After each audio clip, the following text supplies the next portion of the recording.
तो last episode के and में जैसा कि हमने देखा था, जो विंसेंट होता है वो उस लड़की से कहता है कि क्या तुम मेरी गर्लफ्रेंड बनोगी। और यहाँ पे वो कहता है उस लड़की से, विंसेंट, कि यहाँ पे अगर तुम मेरे साथ हमेशा पूरी जिंदगी रहोगी तो मैं तुम्हारे साथ ब्लाइंड होने को भी तैयार हूँ। और मैं बिल्कुल ब्लाइंड हो जाऊंगा और हम बिल्कुल छुप के रहेंगे एक छोटे से घर में। एकदम हमारा फ्यूचर पूरी तरह से ब्राइट रहेगा और हम दोनों ही अकेले रहेंगे। और प्रॉमिस करता हूँ कि हमारा फ्यूचर जो है एकदम ब्राइट होगा फ्यूचर। तो यहाँ पे जो गर्ल होती है वो उससे कहती है, क्या होगा विंसेंट अगर तुम यहाँ पे तुम्हारी रिकवरी हो जाएगी और तुम जो है आँख से देखने लग जाओगे, पर तुम्हें पता चलेगा कि मैं एकदम अगली हूँ, मतलब दिखने में एकदम बेकार हूँ, मेरा ये है, मेरी ऐसी नाक है वैसी नाक है, और अगर मैं दिखने में बेकार हुई तो क्या होगा फिर? क्या तुम तब भी मुझे अपनी गर्लफ्रेंड बनाना पसंद करोगे? विंसेंट कहता है, चाहे तुम दिखने में कैसी भी हो, पर मैं यहाँ पे एक बार जो कह देता हूँ उसको वापस नहीं लेता, भले ही तुम कैसे भी दिखो, मैं तुम्हें लव करूंगा।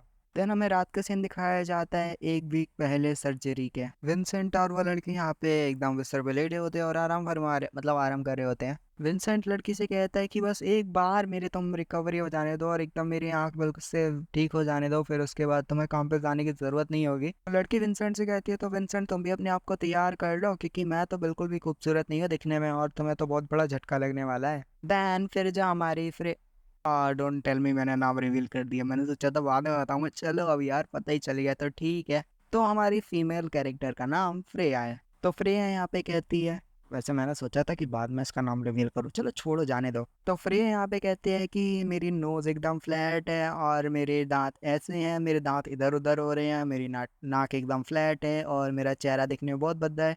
तुम देखोगे तो डर जाओगे और फिर मना ही कर दोगे डायरेक्ट कि मैं तुमसे कोई गर्लफ्रेंड वर्लफ्रेंड नहीं हूँ, ब्रेकअप करता वगैरह वगैरह सब सब कुछ कर दोगे और तुम्हें काफ़ी बुरा लगने वाला है मेरे चेहरा देखने के बाद। और देन वो फिर कुछ और कह पाते ही कि हमारा विंसेंट देनो से किस कर देता है। यहाँ विंसेंट अपने मन में कह रहा होता है कि भले ही तुम दिखने में कैसी, भले ही कैसी क्यों ना हो, पर जैसे मैं तुम्हारी स्किन को फील करता हूँ तो भाई क्या ही तो बताऊँ, सिल्क स्किन को मैं फील कर सकता हूँ जैसे मैं तुम्हें टच करता हूँ। तो यहाँ विंसेंट कहता है कि मुझसे तुम एक बार का वादा करो, जब मेरी रिकवरी हो रही होगी और जब तुम मेरे एकदम आंखों के सामने ही रहना, जिससे जैसे ही मेरी आंख ठीक हो तो सबसे पहले मैं तुम्हें ही देखूं और किसी चीज़ को ना देखूं, जिससे तुम्हारा ये जो खूबसूरत चेहरा वो बिल्कुल मेरी आंखों में प्रिंटेड हो जाए और हमेशा ही रहे, और कभी भी मैं तुम्हारा चेहरा भूल ना पाऊँ। प्लीज़ जब मेरी सर्जरी हो और ख़त्म हो तब मेरे सामने तुम ही रहना और कोई नहीं। देन फ्रेया उसे ऑफकोर्स करती है और कहती है, फ्रेया विंसेंट से कहती है कि यहाँ पे जब तुम्हारे आंखों की रिकवरी हो तो मैं भी नहीं चाहती कि तुम्हारी आंखों के सामने कोई नर्स वगैरह खड़ी हो।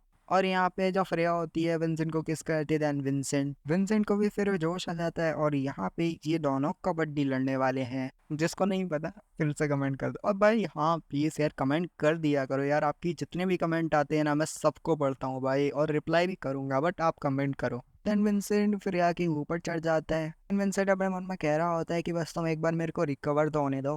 देन फिर जब फ्रेया जो होती है वो विंसेंट को किस कर देती है और देन विंसेंट और फ्रेया ही किस करते हैं। और यहाँ पे हमें हॉस्पिटल का सीन दिखाया जाता है जहाँ पे हमें बताया जाता है कि पट्टियाँ खुलने वाली हैं, यानी कि विंसेंट की आंखों की पट्टियाँ। और यहाँ पे विंसेंट तैयार होता है, उसके सामने डॉक्टर और नर्स होते हैं, पर हम देखते हैं कि वहाँ पे फ्रेया नहीं होती। विंसेंट की सबसे पहले जैसी आँख खुलती है तो वो सामने की तरफ देखता है, उसे लगता है कि धुंधले धुंधले में शायद फ्रेया और कोई और खड़ा होगा, पर जब वो ध्यान से और क्लियरली देखता है तो उसे दिखता है कि यहाँ पे डॉक्टर और नर्स खड़ी हुए हैं। वो पहले तो शांति से कहता है, मेरी गर्ल, फिर काफी जोर से चिल्लाता है और कहता है, कहाँ हो मेरी लिटिल गर्ल, कहाँ गई तुमने झूठ बोला मेरे से, तुम यहाँ से चली क्यों गई? वो यहाँ पे फ्रेया को फोन लगाता है पर यहाँ पे फोन पे आता है कि वो पावर ऑफ है। देन जो हमारा जो विंसेंट होता है वो जाता है अपने पुराने वाले घर पे जो कि लोटस पॉन्ड के शायद ही पास रहता है, पर यहाँ पे जोर से चिल्लाते हुए बस यही कह रहा होता है, मेरी गर्ल कहाँ हो तुम, मेरी गर्ल। है ना, भागते हुए जहाँ पे बस एक ही कमरा होता है, जिस सारे कमरे तो उसने चेक कर लिए होते हैं, बस लास्ट कमरे में वो देखता है और कहता है, मेरी गर्ल कहाँ हो। पर जब वो लास्ट कमरे में आता है तो उसे बस एक कैंडी दिखती है, बहुत सारी कैंडीज, और वो बड़ी तेज, मतलब बहुत तेज आवाज में कहता है, आखिर तुम कहाँ चली गई और क्या तुमने मुझसे झूठ क्यों बोला? देन फिर हमें 5 साल बाद दिखाया जाता है जहाँ पे विंसेंट अपना लेटा होता है। विंसेंट मन में सोच रहा होता है, मेरी गर्ल मेरी गर्ल, और वो अभी भी काफी ज्यादा उदास होता है इस सदमे से। बेचारा विंसेंट, वो तो फ्रिया का एक चेहरा तक नहीं देख पाया। और विंसेंट सपना देख रहा होता है और फिर वो जागता है। देन विंसेंट को कॉल आती है जिसमें यहाँ पे एक बंदा कहता है, मिस्टर प्रेसिडेंट लियो, 7:45 पे आपकी फ़्लाइट आने वाली है लियो सिटी के लिए, तो कृपया करके जल्दी से तैयार हो जाइए और रेडी हो जाइए। अभी 7 बजे हैं और आपकी कार आपके घर के बाहर वेट कर रही है। देन हम विंसेंट को देखते हैं जो कि अब तैयार है जाने के लिए लियो सिटी। देन हमें फ्रेया का हाउस दिखाया जाता है, मतलब फ्रेया का घर दिखाया जाता है। यहाँ पे हम देखते हैं क्यूट सी, भाई मुझे पर्सनली काफ़ी क्यूट लगी यार ये बच्ची, और वो उसका नाम जो है एनी होता है, जो कि कहती है कि मम्मा मम्मा क्या आपने मुझे ब्रिज के नीचे से उठाया था। प्रिया कहती है एनी तुम्हें ये किसने कहा कि मैंने तुमको ब्रिज के नीचे से उठाया था। एनी कहती है मुझे तो जॉनथन ने बताया था कि हर बच्चे को ब्रिज के नीचे से उठाया जाता है। देन यहाँ फ्रेया उससे कहती है कि नहीं नहीं ऐसा नहीं होता, मुझे नहीं पता कि बाकी के चिल्ड्रन कहाँ से आए हैं, पर मुझे इतना पता है कि एनी तुम जहाँ रहती थी वो मम्मा की टमी में थे, मतलब तुम मम्मा के पेट में रहती थी, और वो भी 10 मंथ के लिए। एंड देन तुम यहाँ से बाहर आने के लिए काफ़ी ज़्यादा एक्साइटेड थी क्योंकि तुम देखना चाहती थी इस खूबसूरत सी दुनिया को। देन फ्रेया कहती है एना जो है एक बेबी एंजल है जो कि मम्मा के लिए, और ग्रैंडपा और ग्रैंडमा जो उनके लिए है वो एक बेबी है।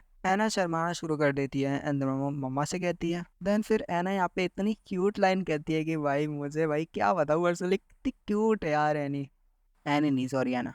एंड देन एना कहती है कि मम्मा जब मैं आपके पेट से बाहर आई तब उसकी वजह से काफ़ी बड़ा होल हो गया होगा ना, और आपको काफ़ी तकलीफ और दर्द भी हो रहा होगा। चलो तो फिर मैं यहाँ पे इसको ऐसे रब कर देती हूँ जिसकी वजह से मम्मा का दर्द गायब हो जाएगा, फिर आप थोड़ा अच्छा फील करने लगोगे। और यहाँ पे फिर आने एना जो होती है काफ़ी स्माइल पास करती है फ्रिया को और कहती है कि मैं मम्मा के लिए एकदम एकदम अच्छी बच्ची बन के दिखाऊंगी, और साथ में मम्मा को कभी अपसेट नहीं करूंगी। और यहाँ पे फ्रेया एना की तरह देखती है, फिर उसे हैक कर लेती है और कहती है एना तुम तो वाकई में मम्मा की काफ़ी स्वीट लिटिल गर्ल हो। देन हमें दिखाया जाता है गैलेक्सी मैंशन का सीन जहाँ पे एना एना नहीं सॉरी फ्रेया काम करती है, तो वो वहाँ पे काफ़ी जल्दी जल्दी भाग के जा रही होती है। लिफ्ट बंद होने वाली होती है तो वो और भी जल्दी जाने लगती है, पर यहाँ पे जिसकी वजह से जल्दी जाने के चक्कर में उसकी किसी से टक्कर हो जाती है, फिर वो सॉरी बोलती है और हमें बस काला सूट दिखाया जाता है, माने काला कपड़ा दिखाया जाता है।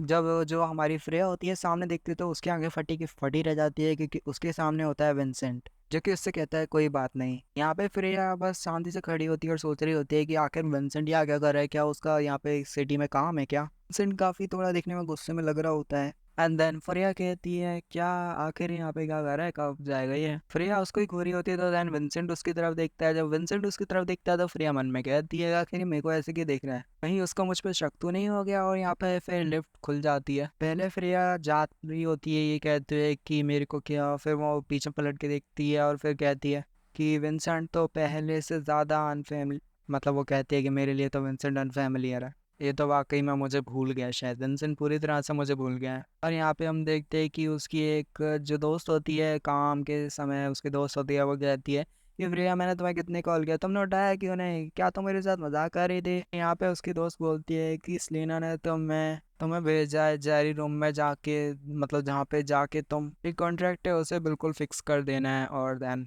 बस वहीं पे तुम्हारा काम खत्म। वो फ्रिया के साथ हंस के बात कर रही होती है, पर यहाँ तो फ्रिया अपने कुछ सोचा पड़ी होती है, तो वो कहती है क्या हुआ, क्या वो ये ओल्ड डर्टी मैन ने तुम्हें हरास किया। वो कहती है नहीं, और फिर वो मन में सोच रही होती है कि आखिर वो यहाँ पे कर क्या रहा है, वो विंसेंट की कह रही होती है कि आखिर वो कर क्या रहा है यहाँ पे। फ्री हो मैं आप बिल्कुल ठीक हूँ, मुझे लगा था कि तुम्हारे साथ ऐसा होगा, बस बिल्कुल ठीक है सब कुछ। और यहाँ पे फिर से उसकी दोस्त कहती है क्या तुम वाकई में ठीक हो ना, तुम्हारा चेहरा देखने से लग रहा है कि तुम बिल्कुल परेशान हो किसी बात से, और मुझे नहीं लग रहा कि अभी तुम ठीक हो, तुम्हें यहाँ पे शायद से ब्रेक ले लेना चाहिए, या फिर तुम्हें कोई दिक्कत है या तुम्हें फ्री पर है। मेरे ख्याल से मैं बिल्कुल ठीक हूँ, और बस मैं यहाँ कल रात को ठीक से सोए नहीं तो मुझे शायद से नींद आ रही है, इस वजह से तुम्हें लग रहा होगा। और यहाँ पे फ्रेया एक चीज़ कहती है जो कि नहीं समझ तो नहीं आई, बट उसने शायद से विंसेंट के लिए एक सीक्रेट छोड़ा था, और यहाँ पे फ्रेया को लग रहा है कि शायद से विंसेंट ने वो सीक्रेट पढ़ लिया है तो इसलिए वो यहाँ पे आया है।